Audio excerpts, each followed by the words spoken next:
নমস্কার বন্ধুরা, আমি ডক্টর মানস দাস। সবাইকে আমার ইউটিউব চ্যানেলে স্বাগত জানাই। আশা করি সবাই সুস্থ আছেন এবং ভালো আছেন। আজকে আলোচনা করব যে কয়েকটি কমন চর্মরোগের সমস্যাগুলি রয়েছে, তার মধ্যে একটি অন্যতম কমন চর্মরোগের সমস্যা হলো পায়ের গোড়ালি ফাটার সমস্যা, যেটাকে ইংলিশ টার্মে বলা হয় হিল ক্রাক্স, বা মেডিকেল টার্মে যেটাকে বলা হয় হিল ফ্রিসাস বলা হয়ে থাকে। আজকের এই গোড়ালি ফাটার সমস্যার জন্য কয়েকটি কার্যকারী হোমিওপ্যাথি মেডিসিনের কথা বলবো, যেটি এই গোড়ালি ফাটার সমস্যার জন্য খুবই কার্যকরী ভূমিকা পালন করে। এর সঙ্গে সঙ্গে দু একটি অয়েন্টমেন্ট বা এক্সটার্নাল ব্যবহার করার জন্য মেডিসিনের কথা বলবো। এছাড়াও একটি বনৌষধি গাছের কথা বলবো, যার পাতার থেকে আমরা এই গোড়ালি ফাটার সমস্যা থেকে মুক্তি পেতে পারি। তা যিনারা চ্যানেলে নতুন, তিনারা চ্যানেলটি সাবস্ক্রাইব করে নেবেন এবং পাশে থাকা বেল আইকনটি প্রেস করতে ভুলবেন না, যাতে করে এরকম ইনফরমেটিভ ভিডিও আসার সঙ্গে সঙ্গে আপনাদের সামনে নোটিফিকেশন চলে যায়। এবং যিনারা চ্যানেলে আগের থেকে সাবস্ক্রাইব করে রেখেছেন তাদেরকে অসংখ্য ধন্যবাদ। এর সঙ্গে সঙ্গে জানাই আরেকটি গুরুত্বপূর্ণ কথা, যিনারা চ্যানেলটি কন্টিনিউ দেখছেন তাদেরকে একটা কথা বলে রাখি, এর পরবর্তীতে কী রকম টাইপের ভিডিও চাইছেন বা কোন বিষয়বস্তুর উপরে ভিডিও চাইছেন আপনারা কমেন্ট বক্সে লিখে পাঠান। এরপর ফিরে আসি মেন বিষয়বস্তুতে। আমাদের এই পায়ের গোড়ালির সমস্যা কী কী কারণে আসতে পারে এবং কেন হয়, কাদের সবচেয়ে বেশি এই গোড়ালি ফাটার সমস্যাটাতে ইফেক্টেড হন, সেটা নিয়ে আজকে আলোচনা করব। এর পরবর্তীতে আসব মেডিসিনের কথা নিয়ে। বিশেষ করে বাড়ির মহিলারা, যেমন মা, কাকিমা, জেঠিমা ও বোনেরা এই সমস্ত গোড়ালি ফাটার সমস্যাতে বিশেষ করে ভুগে থাকেন। এছাড়াও যারা মোটাসোটা গড়ন শরীরের, তাদেরও এই রকম সমস্যা দেখা দিতে পারে। বিশেষ করে শীতের টাইমটা, অর্থাৎ শীতকালে এরকম সমস্যা বিশেষ করে দেখা যায়।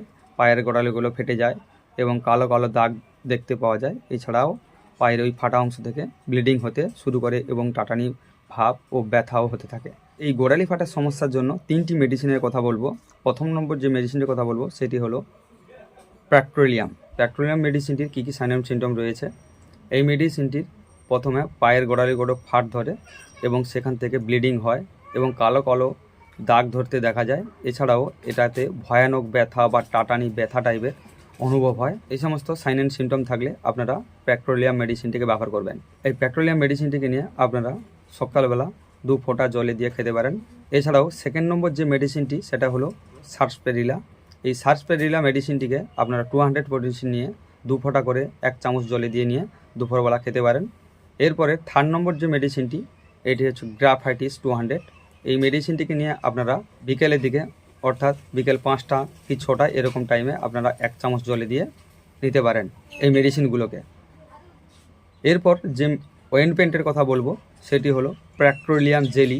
আপনারা পায়ে সারাদিনে 3 থেকে 4 টাইম পর্যন্ত পা পরিষ্কার করে লাগাতে পারেন। যিনাদের এই পায়ের গোড়ালি ফাটার সমস্যাগুলো রয়েছে, আপনারা 2 লিটার উষ্ণ গরম জলের সঙ্গে একটি শ্যাম্পু কেটে আপনারা এই গরম জলের মধ্যে পাটা 10 থেকে 15 মিনিট পর্যন্ত ডুবিয়ে রাখতে পারেন এবং জল থেকে পাটা তুলে নেওয়ার পরে সুতির কাপড় দিয়ে মুছে প্র্যাক্টোলিয়াম জেলি লাগাতে হবে। এরকম করতে থাকলে আপনাদের পায়ের এই ফাটা অংশগুলো সম্পূর্ণ মিলিয়ে যাবে এবং এই পা ফাটার সমস্যা থেকে আপনারা মুক্তি পেয়ে যাবেন। 3 নম্বর যে বনৌষধির কথা বলবো সেটি হলো বন তুলসী, বা যেটাকে আমরা চলতি ভাষায় বেড়া তুলসী বলে থাকি।